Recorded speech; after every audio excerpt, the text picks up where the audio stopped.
E nós vamos prosseguindo aqui com o nosso Capital Cidade Aberta. Nós vamos conversar com o cientista, o General Uchoa. General Uchoa acaba de chegar agora de Fortaleza, aonde foi proferir palestras sobre um tema muito importante, que é a medicina dos homens e a medicina dos deuses. Nós temos a grata satisfação de receber o General Uchoa para conversarmos um pouco sobre este tema que nós reputamos de muita importância para o telespectador do Capital Cidade Aberta. O espaço está aberto para Heitor de Andrade. Nós aqui no Capital Cidade Aberta já tivemos a oportunidade de um amplo debate com toda a população de Brasília e o General Uchoa sobre os mais diversos assuntos. Mas hoje nós vamos entrar num novo tema, que é o tema que o general também tem pesquisado há longos anos, que é o problema da saúde. General, como o senhor desenvolve a sua pesquisa e quais, vamos dizer assim, as conclusões que o senhor tem tirado da medicina dos homens e a medicina dos deuses? Bom, nós não podemos dizer que somos um pesquisador dessa área. Nós dizemos apenas que temos alguma atividade nessa área, decorrente de experiências, enfim, de observações que foram nos ocorrendo durante a nossa vida. Nós não fomos propriamente a Fortaleza fazer conferências sobre a medicina dos homens e a medicina dos deuses. Nós fomos fazer conferências sobre outros temas. Porém, fizemos uma conferência, ou melhor, uma palestra, um discurso, uma formatura de médicos espíritas ou espiritualistas. Então tivemos a oportunidade de salientar a importância não só da medicina, evidentemente, seria até escusado insistir nisso, a suprema importância da prática da medicina, do sacerdócio, da medicina como um verdadeiro apostolado, mas também podemos tecer alguns comentários sobre a situação da medicina atual e as perspectivas do seu progresso em face das curas paranormais, das curas chamadas paramédicas, das curas que a ciência médica não prestigia e bem razoavelmente, com bastante razão, não prestigia, porque não é uma cura que se enquadre em cânones científicos oficiais. De forma que há uma certa reação. Então nós dissemos nessa conferência, nessa palestra, ou nesse discurso, que tínhamos esperança que a medicina dos homens, que é a medicina clássica, que se aprende nas universidades, nas escolas de medicina, ela se aproximaria, ou estaria se aproximando, praticamente neste fim de século, em que as coisas estão se atropelando, as revoluções estão se acentuando, se intensificando, ela provavelmente ia se aproximar de uma medicina um tanto superior, que é exercida por seres maiores que o ser vulgar humano, e que tem, evidentemente, do ser humano um conhecimento que a medicina oficial ainda não tem. Então nós mostramos que a medicina oficial conhece muito bem o organismo físico humano. A biologia está aí informando coisas, e até mesmo já evoluiu um tanto com o progresso no campo da psicossomática. Mas mesmo assim nós mostramos que ainda há uma limitação enorme, porque a medicina dos homens, a medicina oficial, não conhece na realidade a estrutura interna do ser humano. Não se dá conta que o homem é um complexo de veículos, e a moléstia ou a enfermidade pode localizar-se em um outro veículo, que não esse veículo físico tão do nosso conhecimento, tão nosso, tão objetivo, estudado, mesmo até quantas e quantas vezes é preciso estudar até nos defuntos, nos institutos médicos legais, etc, etc. Então daí nós, nessa palestra, nós enfatizamos muito o valor da medicina como um conhecimento, ao mesmo tempo uma arte, uma capacidade, que a gente pode apreciar desde a densidade da medicina dos remédios, da medicina organicista, passando pelos tratamentos psicológicos que já estão começando, passando pelas técnicas até tanto de caráter assim, digamos, envolvendo as preocupações psicossomáticas, até uma medicina em que se veja coisas do mundo interno do homem, das estruturas internas, coisas que o homem ainda rigorosamente não conhece. Então nós dissemos que essa medicina ainda não conhecida, pusemos assim de uma maneira assim um tanto idealista, exagerada, medicina dos deuses. E aí concluímos o seguinte, que as duas medicinas seriam certamente medicinas divinas, que o trabalho tenso do homem quando faz ciência é um trabalho divino. Então, dissemos assim, a medicina dos homens é divina, seguida também pela medicina dos deuses, quer dizer, daqueles que a conhecem para além do físico e também possuem uma técnica divina de curar. Agora, general, nós também temos uma imensa curiosidade de saber como o senhor vê a expansão, por exemplo, da cibernética e de toda uma vida inteiramente artificial, desde a maneira que nós nos alimentamos, nos vestimos e moramos. O homem realmente cada vez menos tem contato com a terra, com a natureza. O senhor acha isso uma coisa normal dentro da nossa conjuntura atual, ou isso poderá levar o homem à sua catástrofe final, que é o desconhecimento da própria natureza? Nós achamos que você pôs muito bem o problema. A cibernética, afinal, corresponde ao desenvolvimento muito grande da inteligência humana, particularmente da inteligência matemática. A matemática é essencialmente, como temos dito várias vezes, é essencialmente divina, é um instrumento praticamente que o poder superior pôs no ser humano para penetrar a realidade e, por consequência, é um instrumento divino. Todavia, é a polarização das forças e das circunstâncias que marcam as condições de evoluir do universo, indicam também que esse mesmo matematicismo pode levar aos planos luciféricos da divisão, do divisionismo, e isso é profundamente luciférico. De forma que mecanizar a vida, utilizando o próprio instrumento matemático, é de certa forma um caminho um tanto luciférico que não deve levar à própria cristificação do ser.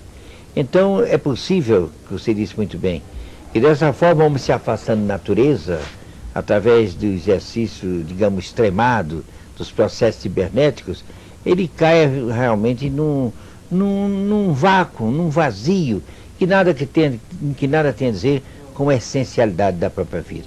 Então, parece que tudo isso joga também com outros motivos humanos que vão levando o homem para uma catástrofe que a gente vê como que se aproximando. Naturalmente, se isso vier e nós pedimos ao Supremo Ser que isso não aconteça, essas coisas todas que podem ser negativas, o afastamento do homem da natureza, a busca do poder pela intensificação do valor conferido às emoções, buscando domínio, tudo isso, isso acaba numa catástrofe que pode, afinal, levar o homem um dia até melhorar-se depois do sacrifício e depois da dor. Agora, general, se por acaso isso não ocorra logo, qual o papel da individualidade, quer dizer, do indivíduo por si mesmo a melhorar? É uma situação quixotesca do idealismo humano de recuperar o ser da sua crueldade mental, da sua cobiça de poder, que leva às catástrofes e aos extremos de governo, como nós vimos na Segunda Guerra Mundial. E agora, o senhor acredita que a força da iniciativa pessoal possa melhorar ou exterminar o mal pela raiz? Não dizemos exterminar sumariamente, mas esse é o caminho. Tem que ser o caminho. Que as pessoas que vivem um ideal superior, um ideal que transcende a matéria, sabem que, antes de tudo, é o Cristo do seu próprio coração. É a fagulha interna que mora no seu mundo interno, vamos enfatizar. Então, o problema do homem é, antes de mais nada, descobrir-se a si mesmo, na sua potencialidade, nas suas capacidades de realizar-se para o bem, para a bondade, para o conhecimento, enfim, para as intuições superiores em busca da verdade. De forma que, se nós abdicarmos completamente disso, nós estamos abdicando da nossa própria natureza, da nossa própria capacidade de poder fazer o mundo melhor. E isso é a palavra de um grande instrutor, que é o Sr. Krishnamurti, que ele diz o seguinte, que a humanidade só pode se encontrar como um todo, realizar-se como um todo, se o homem individualmente se realizar. Então, o somatório dos homens realizados na interioridade do espírito, esse sim, esse somatório dará uma humanidade realizada e superior. Por consequência, a nossa posição daqueles que já acordaram para não aceitar o duro materialismo do mundo, é exatamente essa busca para o nosso encontro interno e também propugnar para que os nossos amigos, as pessoas, nossas relações, as pessoas que nós não conhecemos, mas a que nós podemos dirigir por uma televisão, assim como agora, numa conferência, no convívio, no trabalho, em toda parte, para que as pessoas compreendam isso e tratem de realizar-se a si mesmas, para que a humanidade, afinal de contas, seja uma síntese de pessoas e criaturas realizadas na interioridade do seu próprio espírito. General, nós temos observado que os pensadores e os iluminados do Oriente estão cada vez mais se aproximando do Brasil e do mundo inteiro.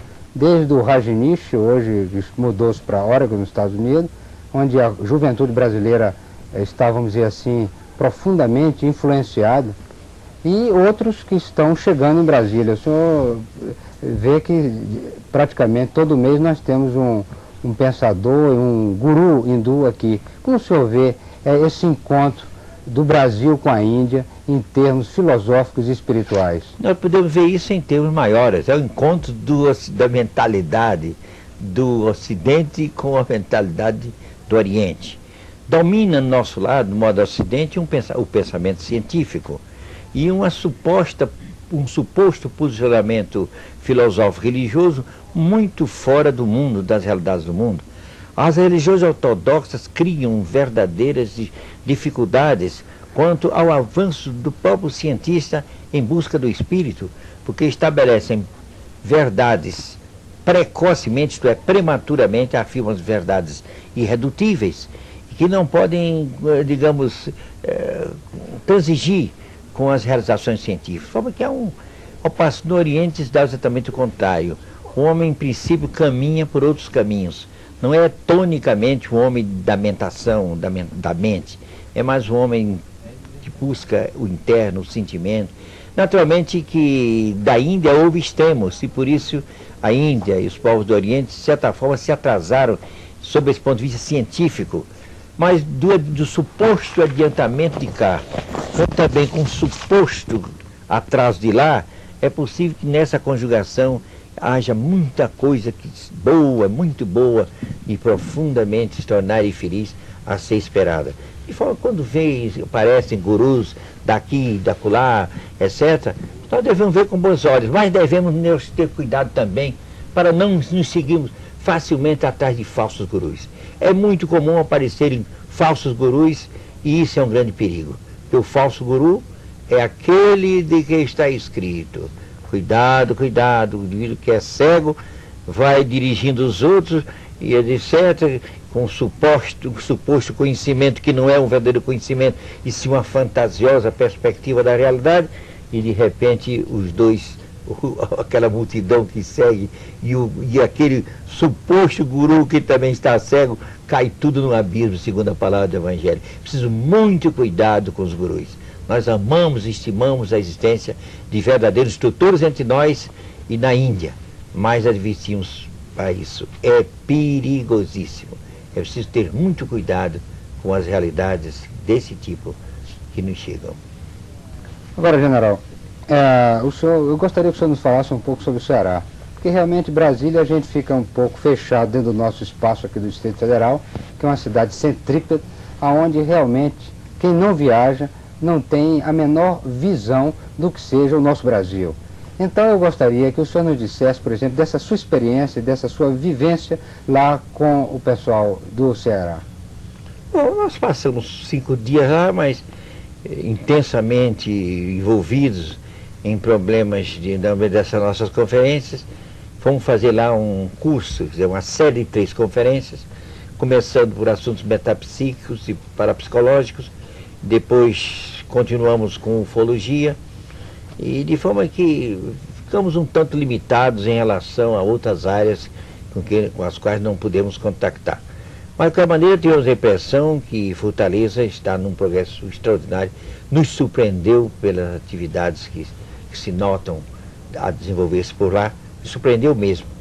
De forma que temos uma impressão segura, e já tínhamos isso porque somos do Nordeste, conhecemos muito bem de Salvador para cima, etc., e vimos em Fortaleza, sim, uma confirmação que o Brasil está realmente caminhando.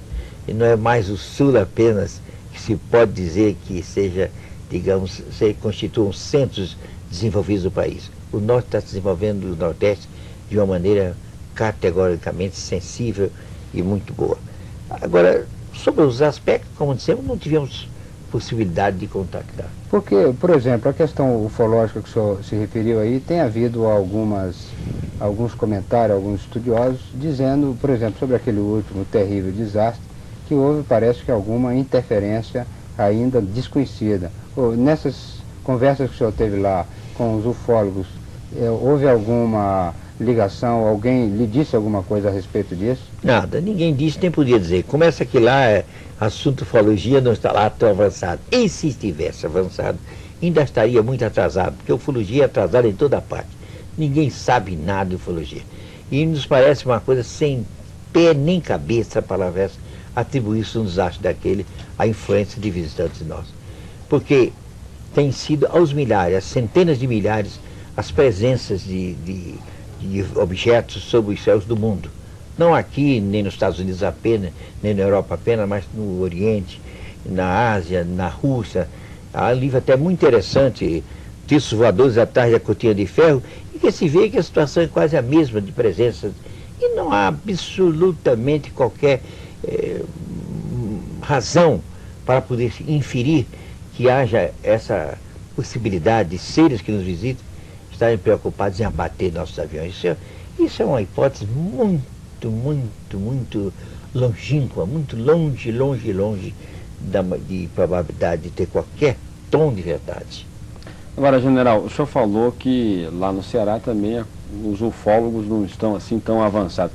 No Brasil, além de Brasília, há algum outro estado onde há estudiosos, onde a ufologia já estaria num estágio bastante avançado de estudo ou não? Nós acabamos de dizer que lá não está adiantado, mas que nós não consideramos que em nenhuma outra parte está adiantado, nem no Brasil, nem no mundo. Não há, porque os maiores cientistas são os mais atrasados. Porque são exatamente aqueles que correm da possibilidade de fazer hipóteses. Então se limitam a verificar os fatos. Então, para o cientista, para o mundo científico atual, a ufologia ainda está na fase da coleta de dados, que é o primeiro passo da ciência. Nenhum cientista de responsabilidade que nós conheçamos faz qualquer hipótese para complementar qualquer conhecimento a respeito de ufologia. Apenas afirmam que os fatos existem. É o caso do professor Heine, que é um grande especialista. O Jacques Vallée, que é um cientista à disposição francês, um grande cientista matemático, cibernético, à disposição da NASA, escreveu vários livros.